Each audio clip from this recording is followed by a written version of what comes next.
आदाब, नमस्कार, सुप्रभात। वक्त हो चला है उत्तर प्रदेश के भदोही जिले के खबरों का। सत्यम न्यूज वेब टीवी की खबरों को लेकर आपके साथ हाजिर हूं मैं नसीर कुरैशी।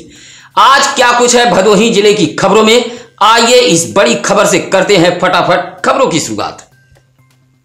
भदोही जिले के सुरियामा इलाके के एक गांव से आई यह खबर हैरान परेशान कर देने वाली है, जहां एक 4 वर्षीय मासूम के साथ ऐसी घटना को अंजाम दिया गया कि ना तो हम उसकी तस्वीर दिखा सकते हैं और ना ही कहानी बयां कर सकते हैं। लेकिन इस वारदात ने भदोही को झकझोर कर रख दिया है।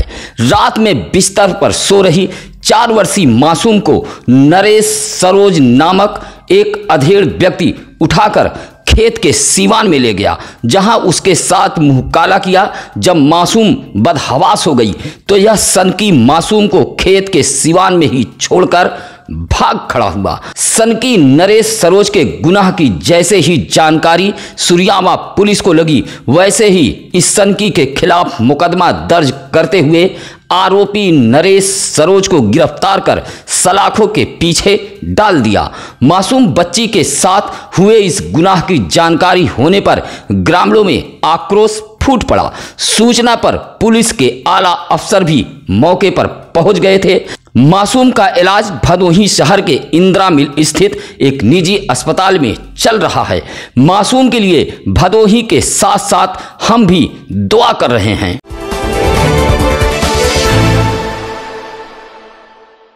सुरियामा थाना इलाके के एक गांव में मासूम के साथ घटी एक हैरान कर देने वाली घटना को लेकर पुलिस अधीक्षक राम बदन सिंह ने थाना अध्यक्ष सुरियामा प्रदीप कुमार को निलंबित कर दिया है। साथ ही उनके स्थान पर जयप्रकाश को सुरियामा थाने की जिम्मेदारी सौंपी है। आपको बता दें कि सुरियामा थाना अध्यक्ष प्रदीप कुमार पर की गई इस कार्रवाई को लेकर चर्चाओं का बाजार गर्म है, जबकि बताया जाता है कि घटना के बाद थाना अध्यक्ष सुरियामा प्रदीप कुमार ने कार्रवाई करते हुए आरोपी को गिरफ्तार कर लिया था। प्रदीप कुमार भदोही जिले के तेज तर्रार पुलिसिंग के लिए जाने जाते हैं। सुरियामा में रहते हुए उन्होंने कई अपराधों का खुलासा भी किया था।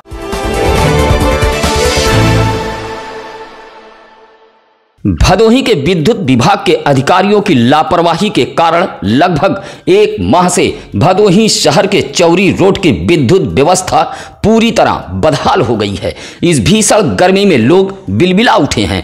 बिजली न होने के कारण कुछ तो इस उमस की वजह से बीमार हो गए हैं। बदहाल विद्युत व्यवस्था को लेकर गुरुवार को नगर पालिका परिषद के सभासद दानिश रूमी सिद्दीकी के नेतृत्व में एक प्रतिनिधि मंडल अधिशासी अभियंता विद्युत वितरण खंड भदोही को एक पत्र सौंपते हुए दर्जनों की संख्या में लोगों ने विद्युत कटौती बंद करो के नारे भी लगाए हैं। भदोही शहर के चौरी रोड की बदहाल विद्युत व्यवस्था को लेकर अब अधिकारियों के खिलाफ लोगों का गुस्सा बढ़ता जा रहा है। साथ ही पत्र सौंपते हुए प्रतिनिधि मंडल ने मांग की है कि गजिया रेलवे क्रॉसिंग के नीचे से गई विद्युत केबल को जल्द से जल्द दुरुस्त कराया जाए। पत्र सौंपने वालों में रेहान हाशमी, वैश खान, सैयद शम्स, अरशद अहमद आदि मौजूद रहे।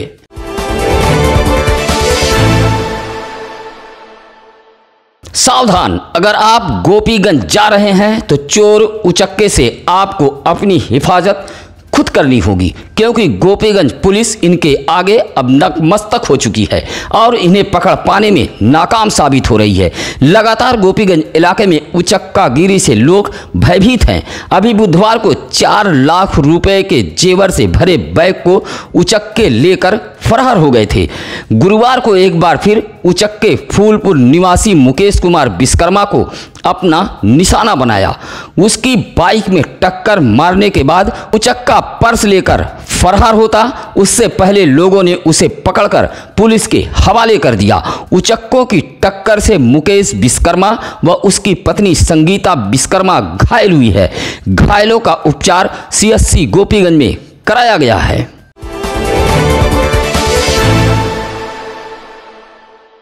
औराई के बेजवा समधा दत्तीपुर नहर के समीप मिले अज्ञात युवक के शव के मामले की जानकारी सत्यम न्यूज पर खबर चलने के बाद मृतक के परिजनों को हुई है, जिससे परिजनों में हड़कंप मच गया। मृतक भदोही शहर कोतवाली इलाके के घमहापुर निवासी 30 वर्षीय साबिर बताया गया है। रोते बिलखते परिजन भदोही शहर कोतवाली पहुंचे और पूरी घटना की जानकारी दी। जहां परिजन भदोही कोतवाली से औराई कोतवाली पहुंचे। मृतक साबिर एक कालीन कंपनी में काम करता था। साबिर के भाई कासिम ने बताया कि बुधवार की शाम पड़ोस के ही 2 व्यक्ति मोटरसाइकिल से उसे साथ ले गए थे। देर रात जब वह घर नहीं पहुंचा तो परिजन परेशान हुए। सुबह भी खोजबीन की, लेकिन कुछ पता नहीं चला। तभी सत्यम न्यूज पर अज्ञात युवक के शव मिलने की खबर चली, जिससे परिजन युवक की पहचान कर सके। खबर से परिजनों में हड़कंप मच गया। परिजन सत्यम न्यूज कार्यालय में फोन कर इसकी जानकारी दी और भदोही कोतवाली पहुंचे, जहां से सभी औराई कोतवाली के लिए रवाना हो गए थे। परिजनों की सूचना के बाद औराई पुलिस आगे की कार्रवाई में जुटी हुई है।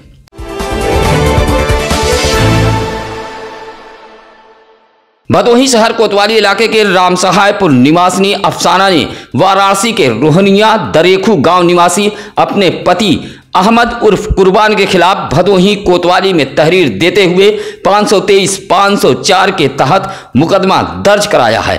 अफसाना का आरोप है कि उसका पति रात को 11 बजे उसके घर रामसहायपुर पहुंचा और रात को ही वाराणसी चलने की जिद करने लगा। मना करने पर गाली गलौज देते हुए लाठी डंडे से पीटने लगा, जिससे उसके सिर व हाथ में गंभीर चोटें आई हैं। अफसाना की तहरीर पर भदोही कोतवाली पुलिस ने पति अहमद उर्फ कुर्बान के खिलाफ मुकदमा दर्ज कर उसकी तलाश में जुट गई है।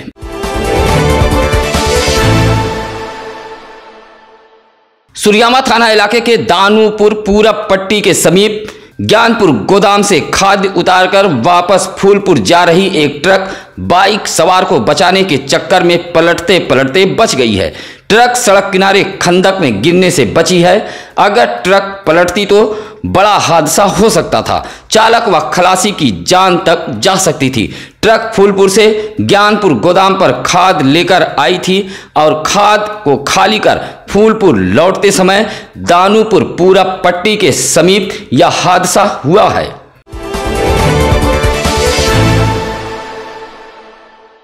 ज्ञानपुर रोड रेलवे स्टेशन पर आरक्षित टिकट खिड़की से टिकट आरक्षित कराना आसमान से तारा तोड़ने के बराबर है। वजह है कि रेलवे पुलिस व टिकट काउंटर के कर्मियों की मिली भगत से खिड़की पर टिकट दलालों का कब्जा रहता है। यात्रियों का आरोप है कि दलाल पूरी तरह स्टेशन के टिकट काउंटर पर हावी हैं। दलालों को ही टिकट काउंटर की खिड़की पर पहला नंबर दिया जाता है।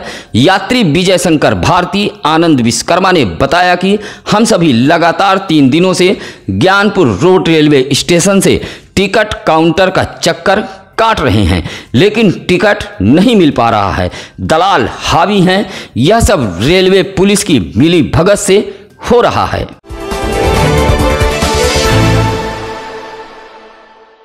भूख, कुपोषण, बदहाली और उपेक्षा का दंश झेल रहे मुसहर समाज अब अपने कुनबे के बदलाव के लिए आवाज बुलंद करने लगे हैं। गुरुवार को ऐसा ही कुछ नज़ारा भदोही जिला कलेक्ट्रेट पर देखने को मिला, जहां जय सेवरी मिशन एकता मुसहर समाज के राष्ट्रीय अध्यक्ष लालजी प्रधान के नेतृत्व में मुसहर समाज की बड़ी संख्या में महिलाएं व पुरुषों ने पहुंचकर जिलाधिकारी को एक पत्र सौंपते हुए बसने के लिए 5 बिस्वा तथा खेती बाड़ी के लिए 10 बिस्वा जमीन मांगी है। साथ ही राष्ट्रीय अध्यक्ष ने कहा कि मुसहर समाज को रोजगार से भी जोड़ा जाए। पत्र सौंपने वालों में उर्मिला देवी, मंजू देवी, मंगरा देवी, दुर्गावती देवी, चंदनू मुसहर समेत बड़ी संख्या में मुसहर समाज के लोग मौजूद रहे।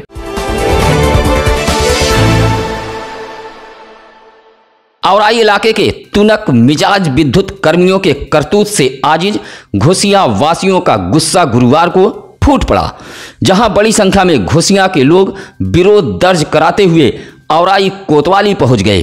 आपको बता दें कि अभी 18 जून को अवैध वसूली को लेकर विद्युत कर्मी और घोसियां के कुछ लोगों से मारपीट भी हुई थी, जहां विद्युत कर्मी ने कुछ लोगों पर SC ST का मुकदमा भी दर्ज करा दिया था।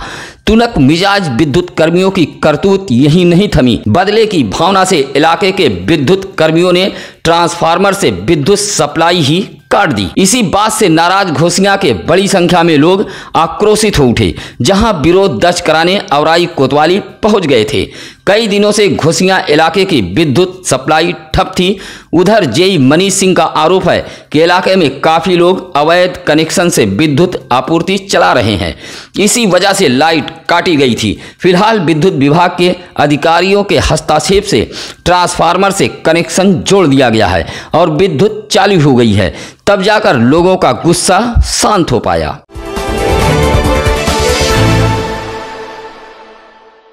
जमीनी विवाद को लेकर दो पक्षों के बीच गुरुवार की सुबह सुबह जमकर लाठियां चटकी हैं। यह मारपीट का मामला गोपीगंज कोतवाली इलाके के गांधी गांव का है। सूचना पर पहुंचे जंगीगंज चौकी इंचार्ज इंद्रजीत ने सभी घायलों को CSC गोपीगंज में भर्ती कराया। साथ ही दूसरे पक्ष से 3 लोगों को पुलिस ने हिरासत में लिया है। मारपीट में लालजी गुप्ता, जीते गुप्ता, नीरज गुप्ता को चोटें आई हैं। मारपीट में जमकर लाठी डंडे व ईंट पत्थर चले हैं। घटना गुरुवार की सुबह बताई गई है।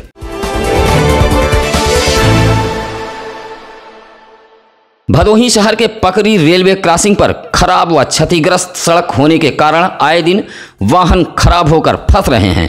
अगर रेलवे विभाग ने इस पर ध्यान नहीं दिया तो कभी भी बड़ा हादसा हो सकता है।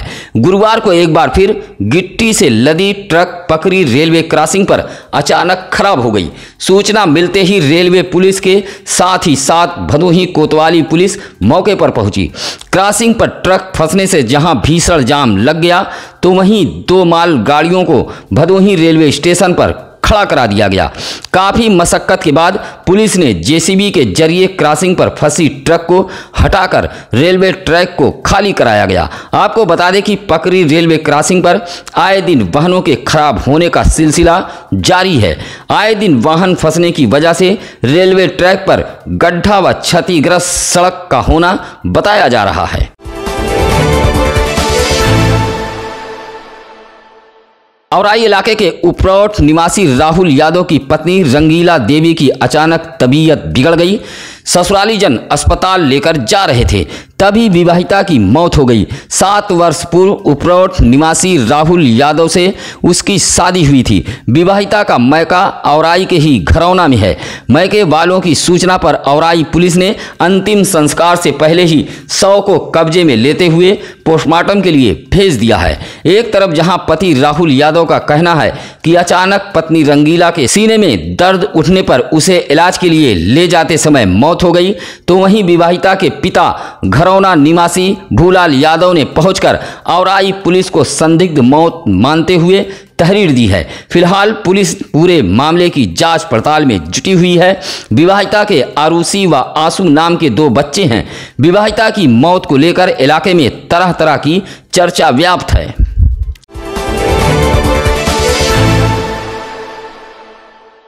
बिहार से दिल्ली जा रहे एक बाइक पर 2 लोग गोपीगंज नेशनल हाईवे के छतमी पेट्रोल पंप के समीप सड़क हादसे के शिकार हो गए हैं, जहां बिहार के सेवापुराह के नेवादा गांव निवासी कन्हैया 21 वर्ष व सिरारी शेखपुरा निवासी सिंटू 48 वर्ष बाइक से दिल्ली जा रहे थे। तभी छतमी पेट्रोल पंप के समीप एक तेज रफ्तार बेकाबू कार ने बाइक में टक्कर मार दी, जिससे बाइक पर सवार दोनों घायल हो गए। सरकारी एम्बुलेंस से दोनों घायलों को सामुदायिक स्वास्थ्य केंद्र गोपीगंज लाया गया। टक्कर के बाद कार सहित चालक फरार हो गया था।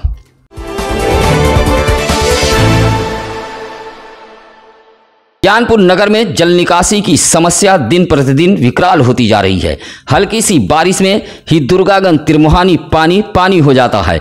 जल जमाव जैसे समस्या से छुटकारा दिलाने के नगर का तंत्र पूरी तरह फेल हो गया है। एक बार फिर गुरुवार को हुई बारिश से समूचा नगर जलमग्न हो गया। गुरुवार को हल्की सी बारिश क्या हुई, नगर पंचायत ज्ञानपुर की पोल खुल गई। जल निकासी की व्यवस्था न होने से सड़क झील के शक्ल में परिवर्तित हो गई। प्रत्येक बरसात के मौसम से पूर्व नगर में जल निकासी के लिए अच्छा खासा धन सरकार से लिया जाता है, लेकिन इस धन को जमीन पर खर्च न करके बल्कि कागजों पर ही खर्च कर दिया जाता है। यही वजह है कि ज्ञानपुर में जल निकासी की समस्या आज भी बरकरार है। यह पानी सड़क किनारे बसे दुकानों व मकानों में घुसकर सब कुछ चौपट कर रहा है। ऐसे में नगरवासी जिम्मेदार को कोसते नजर आ रहे हैं।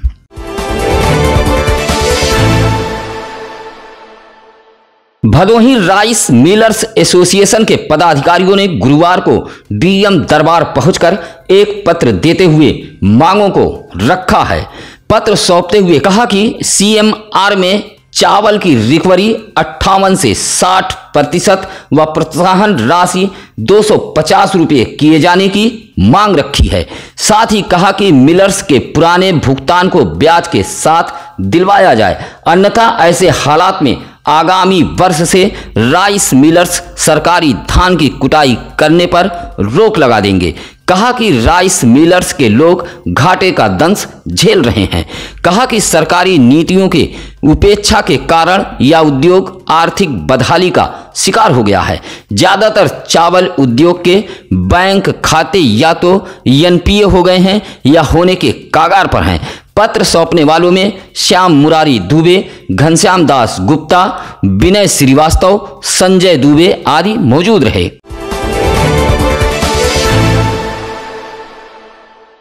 धार्मिक व पर्यटक स्थल सीतामढ़ी का महर्षि वाल्मीकि गंगा घाट का डगर काफी मुश्किल हो गया है। यह रास्ता पूरी तरह गड्ढों में तब्दील हो गया है, जिस पर पैदल चलना भी मुश्किल सा हो गया है। बारिश के चलते रास्ते की सूरत और भी बिगड़ गई है। सड़क पर बड़े बड़े गड्ढे हो गए हैं। इस महर्षि वाल्मीकि गंगा घाट के रास्ते से प्रतिदिन सैकड़ों लोग गंगा जी में डुबकी लगाने व पूजा अर्चना करने आते जाते हैं। साथ ही दूर दराज से सैलानी भी पहुंचते हैं, जहां श्रद्धालुओं सहित सैलानियों को गड्ढे का जख्म काफी दर्द दे रहा है और महिला बुजुर्ग इस रास्ते पर गिरकर चोटिल हो रहे हैं। सीतामढ़ी भदोही जिले का एक बड़ा धार्मिक स्थल है और उत्तर प्रदेश में योगी सरकार है। बावजूद इस धार्मिक स्थल की बदहाल डगर की सुधि जिले के संबंधित अधिकारी नहीं ले रहे हैं।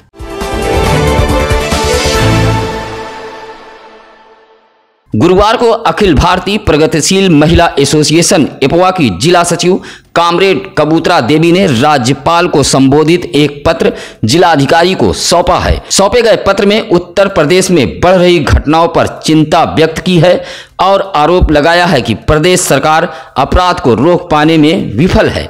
कहा कि भाजपा सरकार में महिलाएं सुरक्षित नहीं हैं। लखीमपुर में नाबालिग बच्ची बहराइच की घटना, हमीरपुर के मामले को अफसोसजनक बताते हुए पीड़ित परिवार को 50 लाख रुपया मुआवजा दिए जाने की मांग की है। कहा कि बढ़ते अपराध के जिम्मेदार जिले के एसपी और डीएम हैं। औराई विकासखंड के इब्राहिमपुर को जाने वाली सड़क पिछले 2 सालों से अपनी दुर्दशा पर आंसू बहा रही है। ग्रामीणों का आरोप है कि सरकार का गड्ढा मुक्त का दावा इस गांव में हवा हवाई साबित हो रहा है।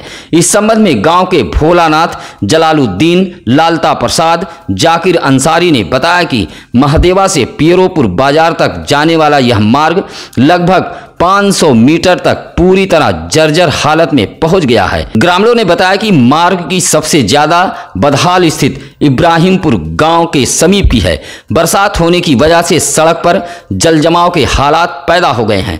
सड़क पर पानी लगा होने के कारण राहगीरों को गड्ढे का अनुमान नहीं लग पाता, जिससे राहगीर सड़क पर गिरकर चोटिल हो रहे हैं। गोंडवाना गणतंत्र पार्टी के लोगों ने गुरुवार को अपनी विभिन्न समस्याओं को लेकर भदोही जिले के ज्ञानपुर स्थित कलेक्ट्रेट में प्रदर्शन किया। समस्याओं को लेकर देश के राष्ट्रपति तथा पीएम और प्रदेश के राज्यपाल को नामित एक पत्र डीएम कार्यालय को दिया है। पार्टी के जिलाध्यक्ष महेंद्र कुमार गौंड, रंगलाल गौंड, ज्ञानधर गौंड, संजय कुमार गौंड ने पत्र में कहा कि गोंडवाना के महापुरुषों के नाम भदोही जिले में पार्क के लिए जमीन आवंटित किया जाए। कहा कि गोंड समाज को जाति प्रमाण पत्र जारी किया जाए। वर्ष 2022 में होने वाला विधानसभा चुनाव मतपत्र से कराया जाए। बेतहाशा बढ़ रही महंगाई से आम जनता का जीना मुहाल हो गया है। ऐसे में डीजल पेट्रोल के बढ़े दाम कम किए जाएं। कहा कि गोंड वीरांगना बलिदानी महारानी दुर्गावती की प्रतिमा जिला मुख्यालय पर स्थापित की जाए।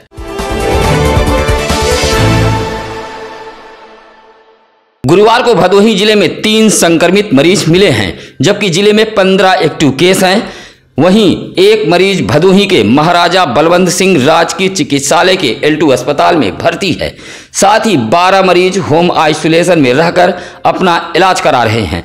गुरुवार को 1175 सैंपल जांच के लिए भेजा गया है। ज्ञानपुर विकासखंड के ग्राम सभा चौरा कला के पंचायत भवन पर बनाए गए केंद्र में 19 लोगों का टीकाकरण हुआ है। यह टीकाकरण ग्राम प्रधान सुखराज यादव के नेतृत्व में किया गया, जहां स्वास्थ्य विभाग की टीम मौजूद रही। आप सभी दर्शकों से निवेदन, अपील, गुजारिश है, खबरों को भेजने के बाद चैनल पर फ्लैश हो रहे नंबरों पर जरूर बताएं। प्रतिदिन हजारों मैसेज व्हाट्सएप पर आते हैं। ऐसे में आप अगर फोन कर खबरों के बारे में जानकारी देते हैं तो आपकी खबरें जरूर चलेंगी। वैसे भी हमारी टीम आप दर्शकों की खबरों पर नजर बनाए रहती है। आइए अब जानते हैं आज क्या है ज्ञानी पंडित जी में। आज 25 जून 1975 को इंदिरा गांधी के नेतृत्व वाली कांग्रेस सरकार की सलाह पर राष्ट्रपति फखरुद्दीन अली अहमद ने देश में आपातकाल लगाने की घोषणा की थी। इसी के साथ अब हमारी टीम को दीजिए इजाजत। नमस्कार, आदाब।